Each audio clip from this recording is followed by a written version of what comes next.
everyone. Welcome to today's share class. Super excited to be with you today. I'm going to be sharing a legacy recipe with y'all today that has been in my family for years, probably more than 40 or so years.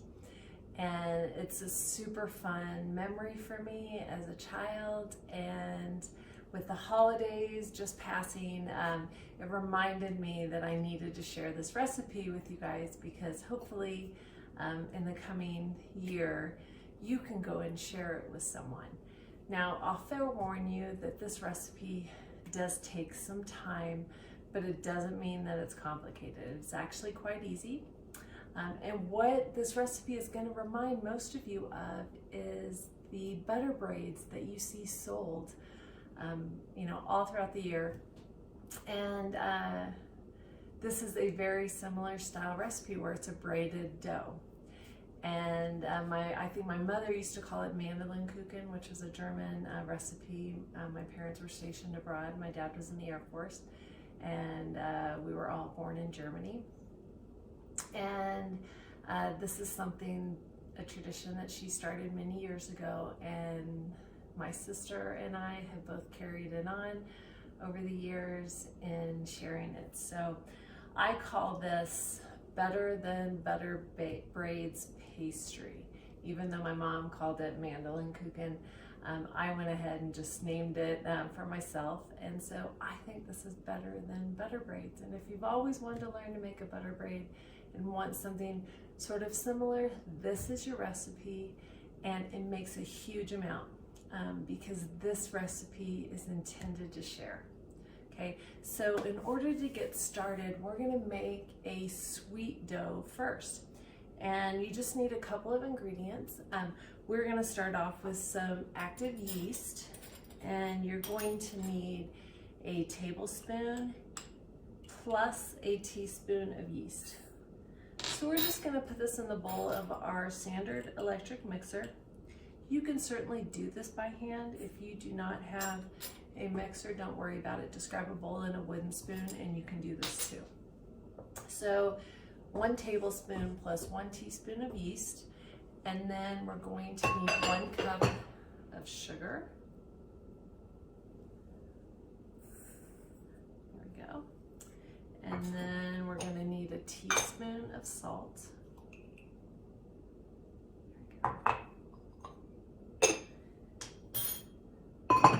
And then we're going to want to first add, you're going to need a bunch of flour. We're going to be doing this in probably 2 cup increments to start this off. You'll want to start off with 2 cups of all-purpose flour. Add that to your yeast and sugar mixture. 2 cups. And we're just going to put this on low speed and just mix it around and combine it. And what I love about this recipe too is it's going to have us go to the stove and we're going to warm up a couple of ingredients. So you're going to need some milk and 2 sticks of butter. You'll want to grab 2 cups of milk. So we're going to head over to the stove and heat this up. Okay, so we are over at the stove, and you're just going to want to grab a small saucepan.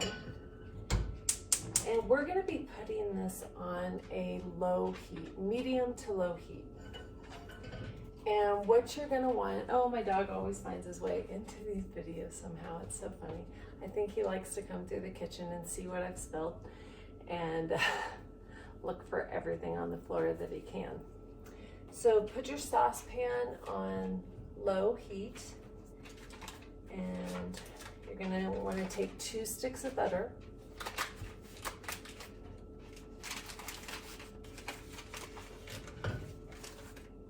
There's 1.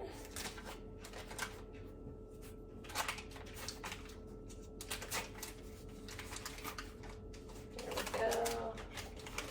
There's our second stick. And you can just grab a spoon. And then we're going to add in 2 cups of milk.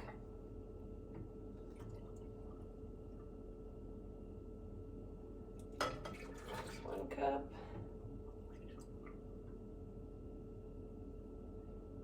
And there's 2 cups. Okay.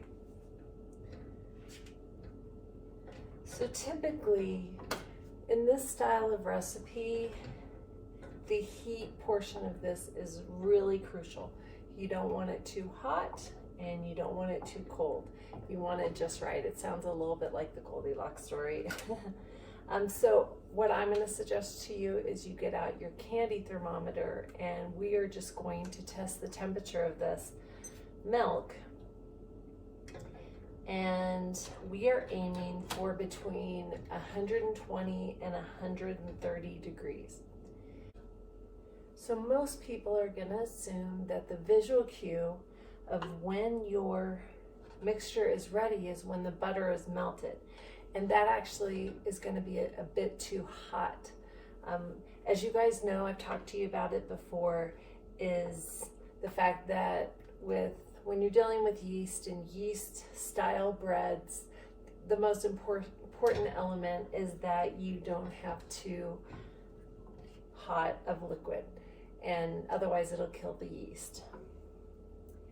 And so we're just won't take long at all. So again, just make sure you don't have too high of a heat. It's a medium to low heat that I have it on right now. And we're already up to about, let me double check here, we're up to 80 degrees already. So it's not gonna take long at all. But this is just such a fun recipe, you guys. It just brings back so many wonderful memories. When I was younger, I lived in a very small town, and my dad happened to be sheriff of that town. And every Christmas, my mom would have just a bake out in our kitchen of this mandelkuchen, or this braided dough, and she would pass it out to everyone up at the office. And it was so fun to see her do that, and she'd share with her neighbors and her friends as well. And it was just such a fun gift to give at the holidays, because everyone wants to feed their families, and it was a great breakfast treat to pass out. And so I remember when I was first starting out with my family, I would give it to neighbors, and then I fell out of habit of doing it. And this past Christmas, I thought about this recipe, and I was like, you know what, I want to make that again. There were so many people on my heart in my community who had either fallen ill, who had broken something and maybe was in a cast, who had lost a parent. And I just thought, now's the time to reach out. I have some extra time on my hands, at a couple weeks off, and I decided, you know what, I'm gonna make some up. And so I did it one day, and you know, the whole act of sharing, not only does the recipient love it and it makes them happy, it's so rewarding to our own hearts. And I just think that if you're ever down in the dumps, make something for somebody and share it with them.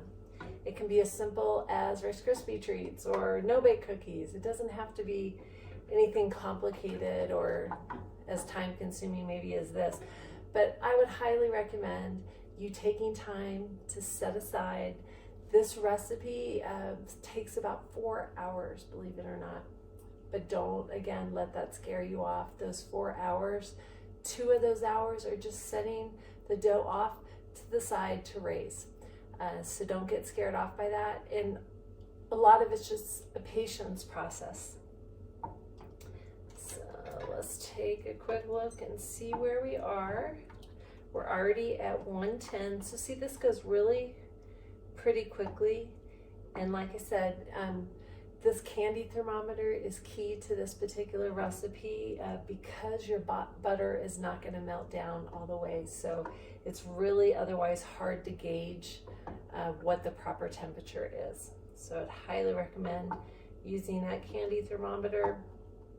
And really what it comes down to is you'll achieve a lukewarm temperature of this butter and milk.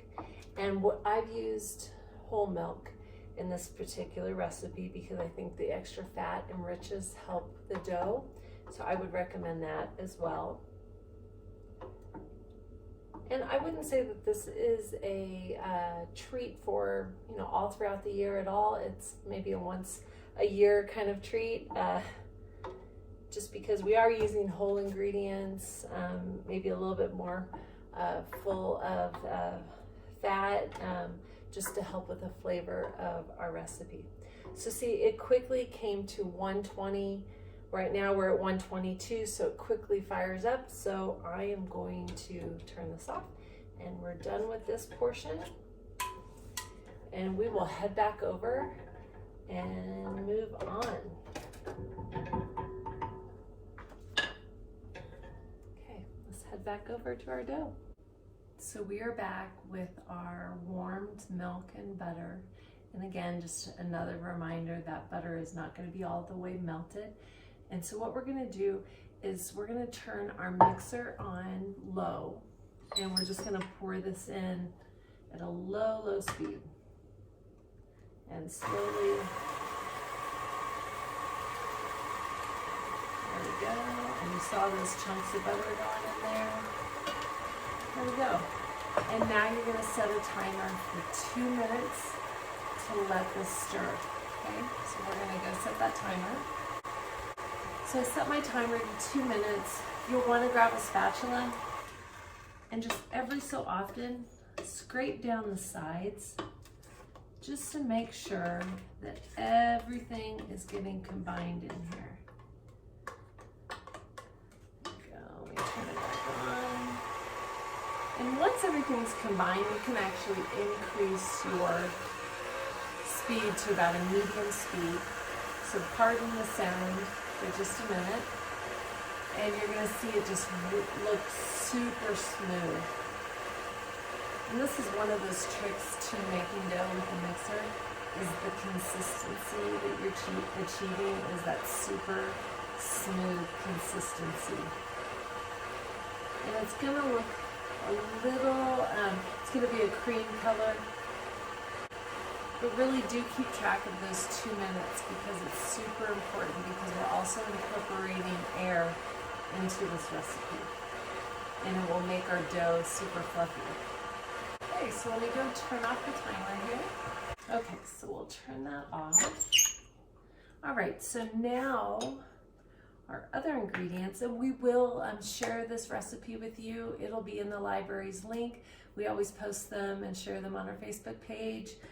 So you guys have them, and it's an easy place to go back to. I'm sort of moving away from utilizing my website over the last year or two, and just using the usually Facebook platform to post the recipes, just to make it easier. They're searchable as well.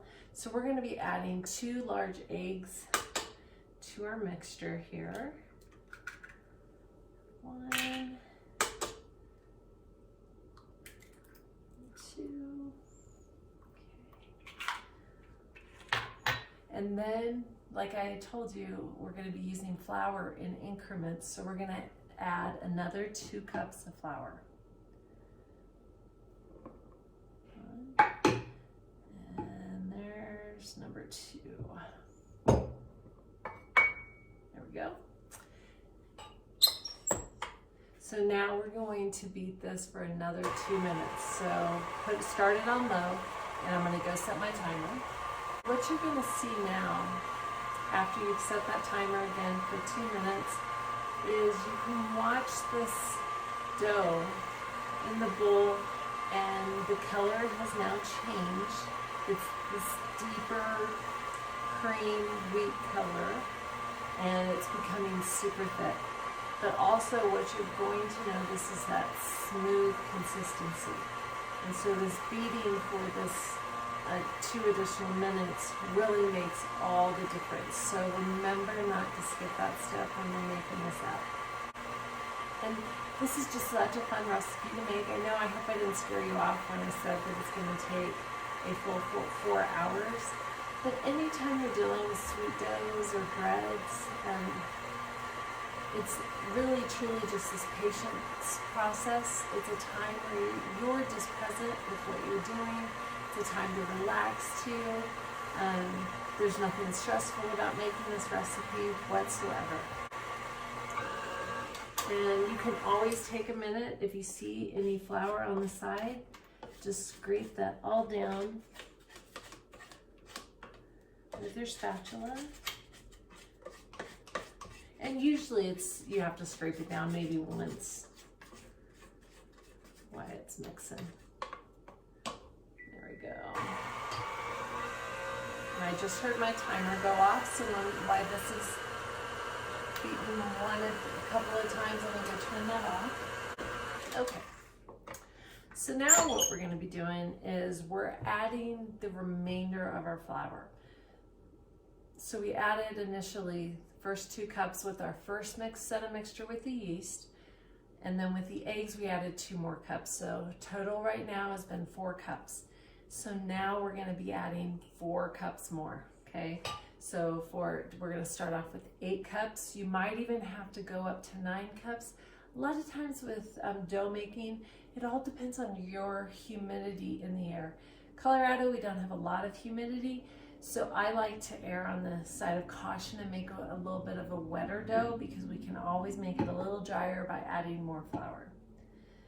So I like to add the dough in 1 cup increments. And I don't necessarily spin it all around until it's completely blended in. I just spin it a few times until you start to see it combining. This way we know we're not going to overbeat this mixture as we start to make it a little bit more of a drier dough. So there's cup number 2. And what we're aiming for is a super soft dough. And you guys, when I tell you this makes a lot, you'll see at the end. For today's recipe, we're making 4 long braids, and they're really long and they're huge. And they blow up too as we let them rise for so long. But you can always cut this recipe up and make 8 smaller ones, medium size. It's completely up to you. And I feel like that this recipe is worth making this and taking the time for these 4 hours, because if you're gonna go to all this trouble, why make 1? This way you can put some in the freezer if you're not gonna go share with neighbors and friends. These freeze really great, so you can save some for another time. So there's cup number 3. Like I said, just a few spins there to combine it. And then now cup number 4. So in total, we're up to 8 cups of flour in this recipe right now. So it is a lot, so just go super slow to combine. You'll see flour flying out at you.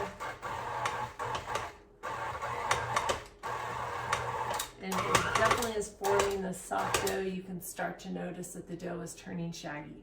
So typically, you guys know who've followed these share classes for a long time, anytime I'm dealing with flour, I typically lay down plastic wrap as a trick for easy cleanup. This isn't the recipe to do that with.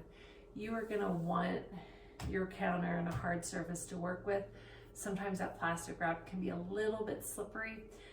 We're not going to do that with this particular recipe, because we want to pay close attention to the amount of flour that we're using. And we're going to be using, speaking of which, I'm spilling it all over myself here. So we just want to lightly flour our surface here. And then go ahead and grab your dough. You guys can see what this looks like. And I like to flour my hands when I go to scrape off the paddle, and it'll quickly fall off. But the butter makes this dough turn to this light cream yellow color. So it's a super pretty dough. And you'll just notice it has a different consistency than a typical bread dough. There we go. Clean that off. Okay, let's see if it'll dump out. Yeah, it should. There we go. And whatever remnants you have inside the bowl, go ahead and scrape that out using your hand. Put that right in the middle. So we have all of the dough out on the counter. We're going to be kneading this. Now, really the trick is not to add any more additional flour than necessary. So if this dough feels dry to you at all, definitely don't add any more. If it feels slightly wet, that would be a clue to you to go ahead and add just a little bit of flour. And so I'm going to lift my dough up here because it feels wet on the bottom, and I'm just going to add some flour underneath, and that's just a small little sprinkle of flour. And then this is going to give you a workout. It's a lot of dough, and you'll be able to tell just from the pure weight of it as you flip it over. There's a heftiness to this dough. And you know, this typically, when I say workout, I'm talking a good 10 minutes of kneading this dough. I was about to say messing around with this dough, but yeah, it takes about 10 minutes. And what you're looking for is a super smooth dough. And that just takes time. And you'll see why I didn't want to use a plastic wrap is because I like to judge when it pulls up that flour from my surface. That's just a great clue that we are correctly working with this dough. And I feel like it's still a little bit sticky. So I'm going to add just a little bit more dough, a light amount to the top. And what I love about working with any type of pastry is really just learning the feel of the dough and the looks of the dough. And it's super fun as you get used to it. And if you've seen my other bread classes before, what I'm doing, I'll just take it a few steps back and explain. I'm folding in at the top to the center, and you push down with the palms of your hands. You rotate it a quarter turn, and you grab the top again, fold it to the center, push down with your palms, rotate it again, grab the top, push to the center, and push down with your palms. And we just continue to make that circle. And like I said, we're not really adding. Once you notice that it stops feeling wet on the bottom, we're not going to be adding any more flour to it. So right now I would say it's been about four cups and a fourth total of flour that we've used. We have not needed to go up to the full 9.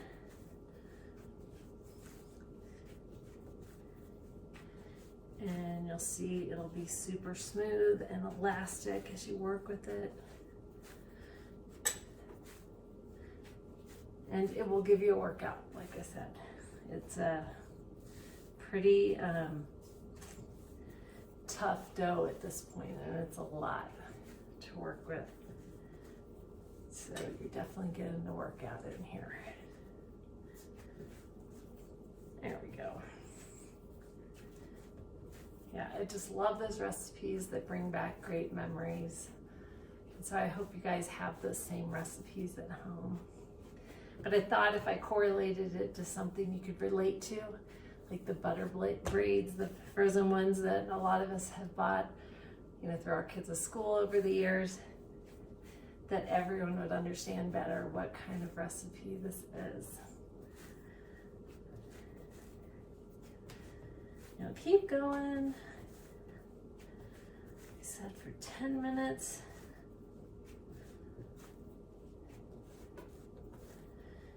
And I won't keep you here this whole time for the 10 minutes. I like to keep these as live as possible so you can see it.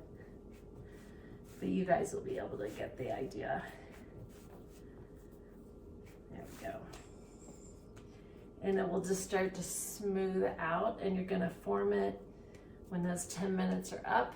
You're gonna form it into a big ball, just like this. And then what you wanna do is grab a super large bowl that it can rise in, so make sure it fits in there.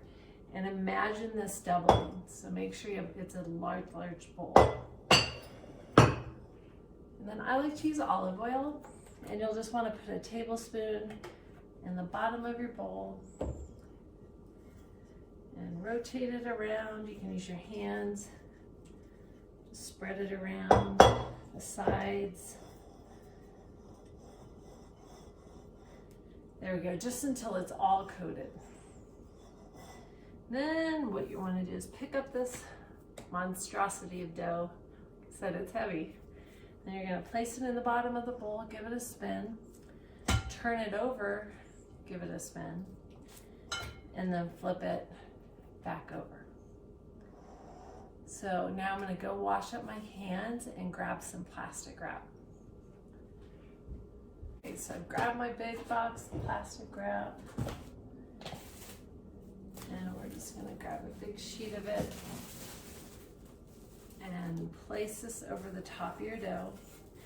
In Colorado, I highly recommend using this food service film or plastic wrap because it is so dry here, and this will keep all that moisture in. If you're in a more humid climate, you can just lay a towel over top of your bowl and you'll be good to go. Here in Colorado, everything's dry, so we just want to make sure that our dough does not dry out. And then what you're going to want to do is find one of the warmest places in your house. My trick is know your directions, north, south, east, west. Head to a south-facing room. In my room, it's the front of the house, and so go place this in a south-facing room, warmest room of the house, for about an hour, and the dough should double in size. And then we'll be back to share with you. Okay, so you guys, while our dough is rising for that hour, go ahead and clean up your surface or your dishes and everything. We're going to be using this surface again, but I like to start fresh so I don't get any dried remnants of dough. So go ahead and clean up your surface. Also, what you want to do is the filling ingredients for this. We'll talk about that when we come back, but you're going to need Philadelphia cream cheese. I use the kind from the big box store just because you go through a lot of cream cheese in this recipe. For this particular recipe, if you're making all cream cheese danishes, then you're going to need 4 packages, 8-ounce packages of Philadelphia cream cheese. Grab also some powdered sugar. You're going to need 2 cups, and we're going to be using just a tablespoon of almond extract. So that's going to be our filling for this. Set that out. We'll want that cream cheese to come to room temperature. It'll make whipping it up that much easier.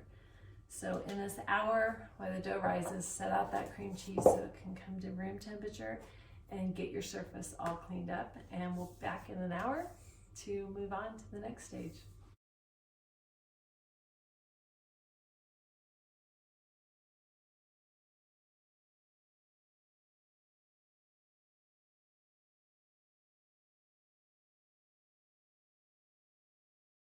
We are back. It's been an hour now to let our dough rise. So we'll just remove the plastic wrap, and like I told you, it will double in size here. And so we're just going to set this off to the side for just a second, and we're going to whip up our filling for this. And so there's a couple of ways you can do this. Because I've made these so often, I'll make the whole batch up of filling and I'll divide it into fours for each of the 4 braids that we're making. To simplify it for you guys who are making it for the very first time, what you can do is make it in increments. And so in the recipe, I tell you that for the filling, you're going to need 4 8-ounce boxes of cream cheese along with 2 cups of sugar and then a tablespoon of almond extract. So we can just divide that into fourths then, and we'll take a block of cream cheese. So this is 8 ounces. Remember, I'm using the cream cheese from our big box store just because I'm making so much of it, but you can buy the boxes and that works too. And so put your 8 ounces of cream cheese into a bowl, or I'm using a mixer. You can use an electric mixer or just a regular bowl and a whisk, either works. And so put that into your bowl there, and we'll grab some powdered sugar.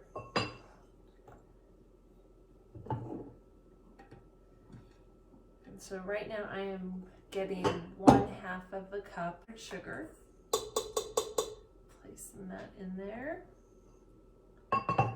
And then you'll just need a teaspoon of almond extract. You guys know that I don't measure very much anymore, it's just a splash. And we're going to combine this up until it's super smooth. So that's the important piece about using room temperature cream cheese. It'll make smoothing it out go a little bit faster. And just turn your mixer up to high.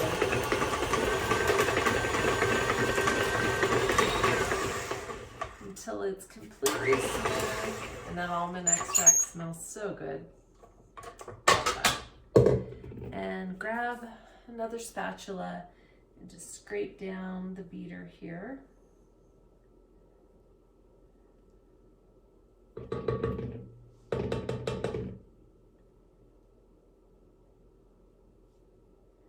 Now, what I always suggest when we share a recipe is you do it the way that the recipe describes the first time.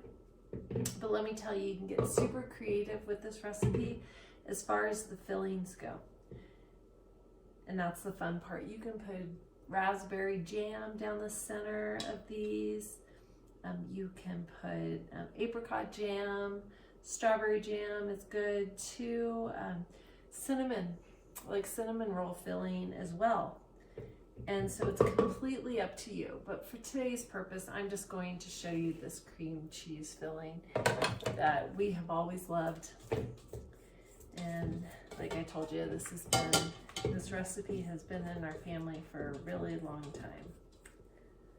So there's what my 4th of filling looks like. Like I told you, I typically make up all 4 boxes at the same time, and then I just divide it in fourths by eyesight. But to make it easier for you, that's the amount of filling that we're going to be using in just a few minutes here. So we'll set that off to the side. One other thing that you want to do before I forget to tell you is to grab a baking sheet. And because we're making 4 braids, you're going to need a minimum of 2 baking sheets. I happen to have 4, and so I've lined 4 baking sheets with parchment paper. That way I can let them rise and use the full length of the pan, but you can certainly fit 2 of the braids on each side of the pan. That works too. Just because I happen to have 4, I'm going to use 4 today. So make sure that you've lined them with parchment paper. And we'll just set those off to the side now. And then what we want to do is divide our dough into fourths. You can use a knife. I like to do is grab this pastry scraper, and I use that to cut my dough into fourths. Just makes it a little easier, but you can also use a knife.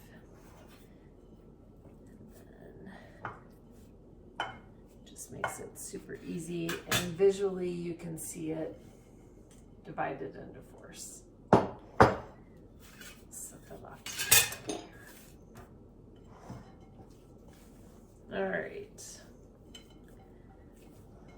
I'm just going to separate that, push that forward here, and grab some flour. And again, light flour. Be light-handed with your flour and just sprinkle a little bit down on your surface. We're going to be rolling this out to at least 15 inches, so make sure you've sprinkled into the shape of a rectangle. And we will just pull this dough out of here. we go.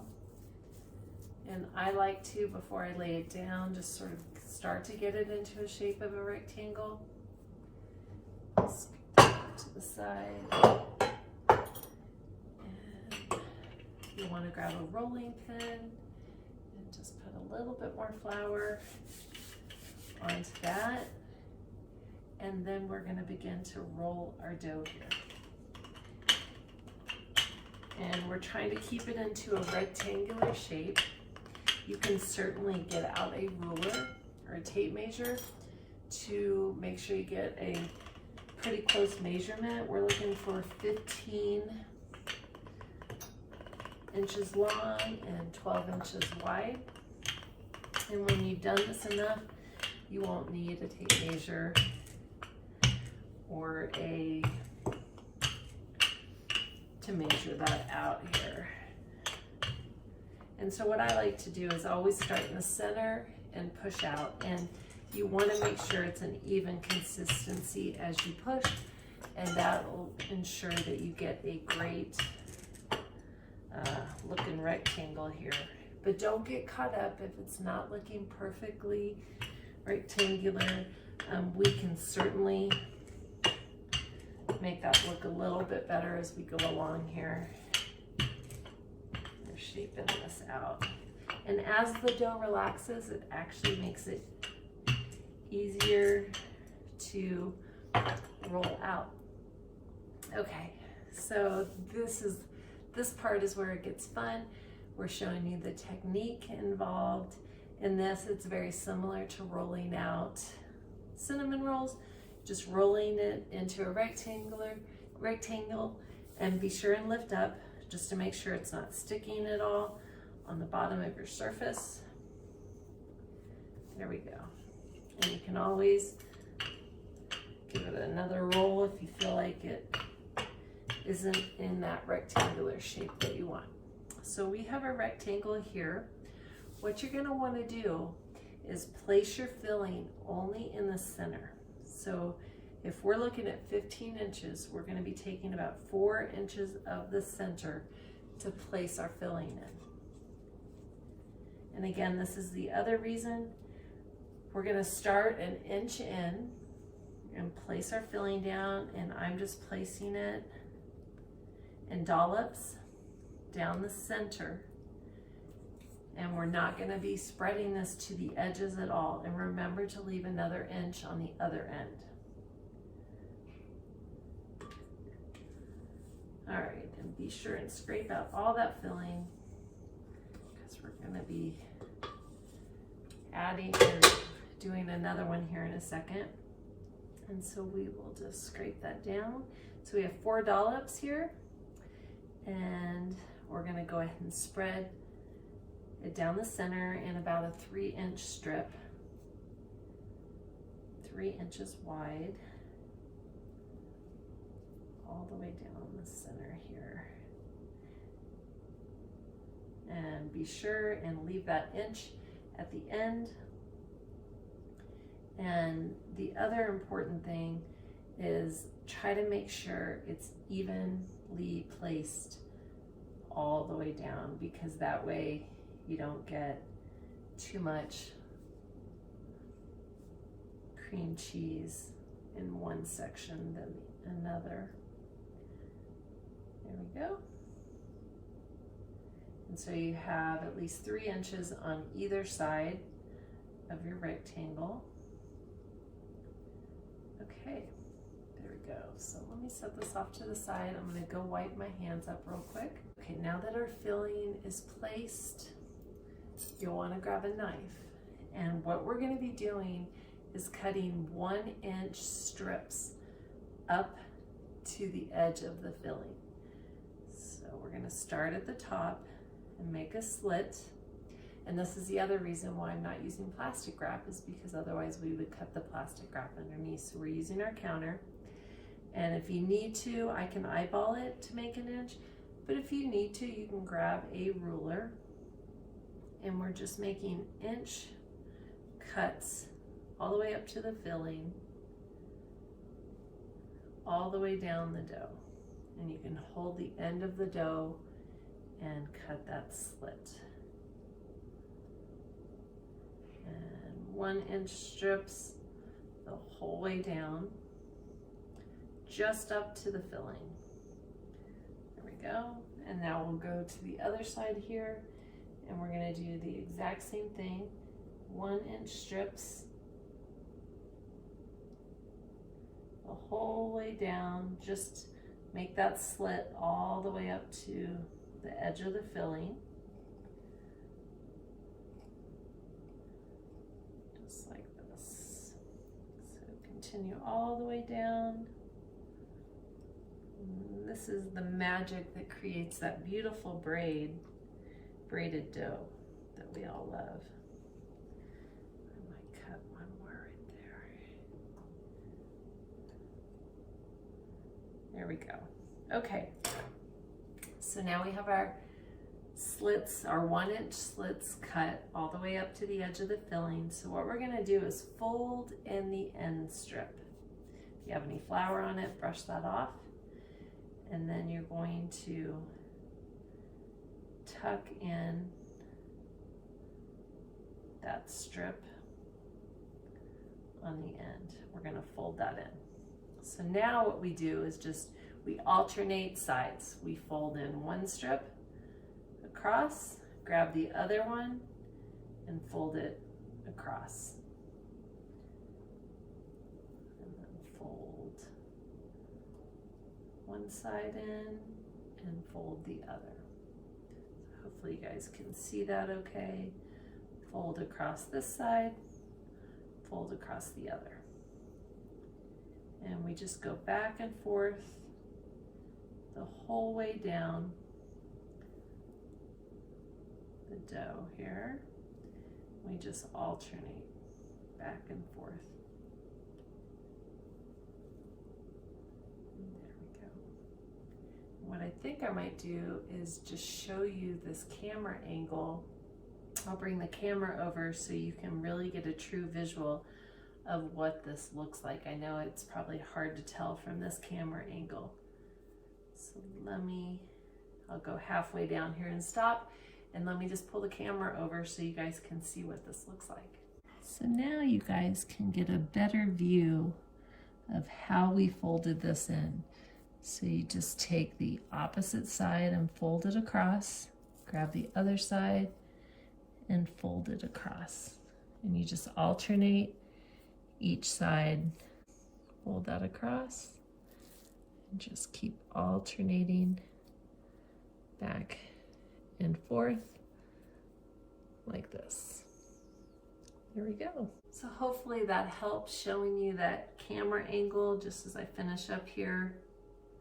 I think that helps sometimes to get that overhead view. So we keep folding those strips in. There we go. And when you get to the end here, these last pieces, at the very end, you're gonna go ahead and fold those last two in and then tuck in, just like we did at the start. Fold it in first, then do your final braid. And that'll just make it look nice. There we go. Okay, and then you can grab your baking sheet that has the parchment paper on it. And I will just put it in front here. And I like to use this dough scraper to lift it right onto the baking sheet. These come in handy. Told you guys I'm not really a gadget person, but this dough scraper does come in handy. Or you can just transfer it with your hands. And don't worry, you can always reshape it a little. If it looks a little funky, you can always go down it after you lifted it up. If it moved around a little bit, just reshape it just like this. And what you'll want to do is grab some more plastic wrap, and we're going to cover this up. Grab another big sheet here. And what I love, like, I talk about this all the time, so the people who have watched all these probably get tired of me talking about this food service film. But what's so nice, because the box is so big, then it is the size of your sheet pans. And with the smaller boxes that you buy at a regular grocery store, it's just not the same, because then you have to double up. I just love this. And you want to make sure it's covered really, really well, because we definitely don't want this to dry out at all. So cover it up super well. And then you're going to do the same thing that we did before. Go place this in your south-facing room in your house or someplace warm, and let this rise for an hour, okay? And then we come back and we do it all again 3 more times, because we're going to be making 4 total braids. Now, like I had told you before, you always have the option of taking this dough and dividing up it into even smaller shapes, because then you can pass it out to that many more people, and they'll just give them a smaller amount. I'm going to be passing these out to families, so you want them to have a couple of pieces each, and so I like to stick with the 4 of these. And so what I'm going to do is just continue rolling these out again to finish it up, and set them all into the south-facing room for another hour. And I'll come back when I'm done with this and share with you the final steps to this recipe. So you see, it's really not hard at all. It's just learning that technique of how to crisscross the dough. So it's not really hard at all. So I hope you'll give this a shot, and I'll be back in an hour after those pastries have risen and I've finished up these last 3, and we'll finish them up. Once your dough has risen that additional hour, we're all set to place it into the oven. So be sure and preheat your oven to 375 degrees. We're going to bake this for 20 minutes until it's nicely golden brown. So just keep an eye on it at the end. You're looking for that light golden color. And then we'll be on to our final step of these beautiful better than butter braid pastry. That's a mouthful, isn't it? So you're almost there, hang in there. So our beautiful braided pastry is out of the oven. So I'm just gonna sit it down here.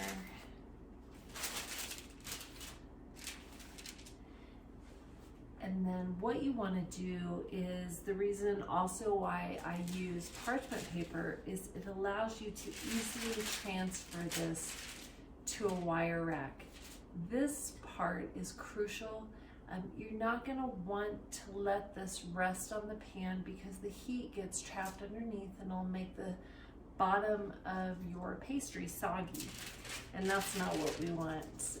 And so grab this parchment paper and lift it up, and you can easily transfer it to a wire rack. And you'll just let that rest there. And we can now move this pan off to the side. So this is going to rest and cool. Give it a minimum of 15 minutes, but I would sure give it maybe even a half an hour. You don't want this to be warm at all when you go to pour the glaze over the top, because otherwise it will just fall off the sides and it won't land on the top like we want. So like I said, just be sure to give this plenty of time so it's nice and cool to the touch, and then we can glaze it. So what we can do now in the meantime is go ahead and put our glaze together, and that we can smooth it back up when we're ready to actually glaze this. While this is finished and cooling, I've placed another one in the oven, and I just keep that cycle going until all 4 of the pastries are finished. So what you'll need for the glaze is some powdered sugar. We're going to be using 2 cups worth, along with some warm milk. So we just need a tablespoon or 2, and then our almond extract that we used earlier. We want to start with 2 cups of powdered sugar.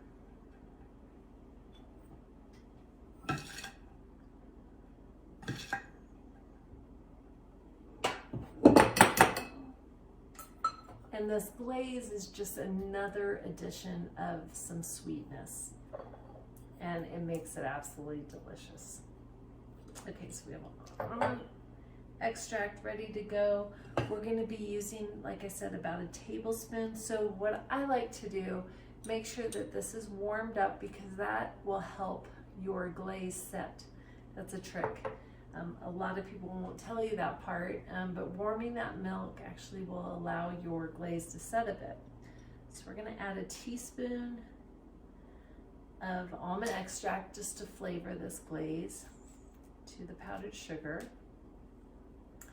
And then we will add the warmed milk. Like I said, I start with a tablespoon to start us off. Just add that in. Use a whisk. If you use a spoon, you'll get some lumps. And just try to stir it together here. The first part of mixing powdered sugar, make sure it's in a large enough bowl so you don't have powdered sugar flying everywhere. And then we'll kind of clump together at first. We can add just a little bit more. There we go. And it will start to mix up, but it's really important you don't add too much, because we don't want it too liquidy. We'd rather have it thick than too thin. So right now we're on the thick part, as you guys can tell from me mixing it up. So I know that we probably only need just a splash more. There was about a teaspoon.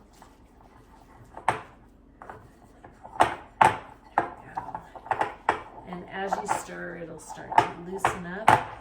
And you guys can tell it's pretty darn thick. It's not really drizzling like a ribbon down. So we're just another splash away. When I say splash, it's about a teaspoon. And again, I kind of like to eyeball it. There we go. It's a nice, pretty white. And we've got that really nice ribbon effect.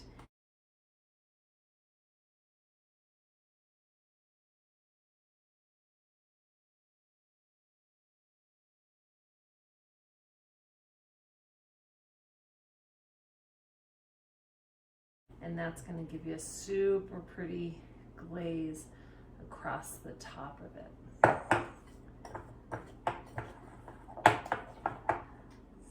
There we go. Now, when you go to glaze this, you can glaze it with the whisk and just go back and forth all the way across.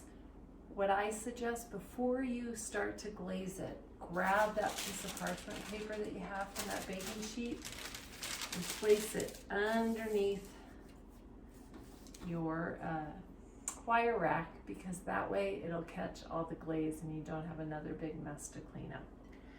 If you want more control over what the glaze looks like, you can put this glaze into a squeeze bottle and squeeze it right over the top. And I think that's what I'm gonna do. So I'm gonna go grab that squeeze bottle and we'll get that all set to go.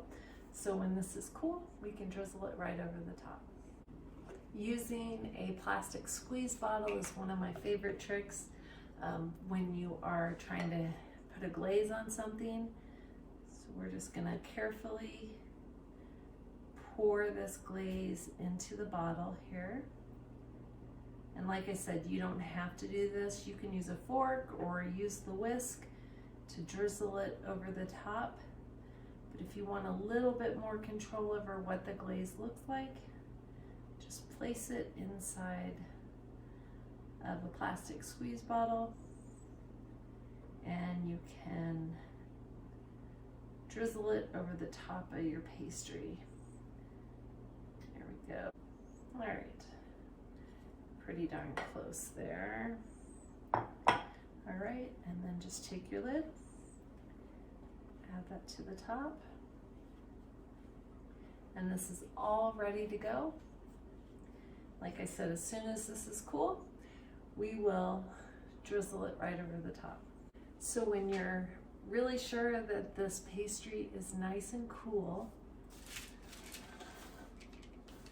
grab that squeeze bottle of glaze, or just grab that whisk and your bowl of glaze that we had, and you can, like I said, drizzle using your whisk, the glaze over the top. Or if you have seen my trick before about using a squeeze bottle, just grab that squeeze bottle, and all that does is it gives you more control of how it looks as you drizzle it across.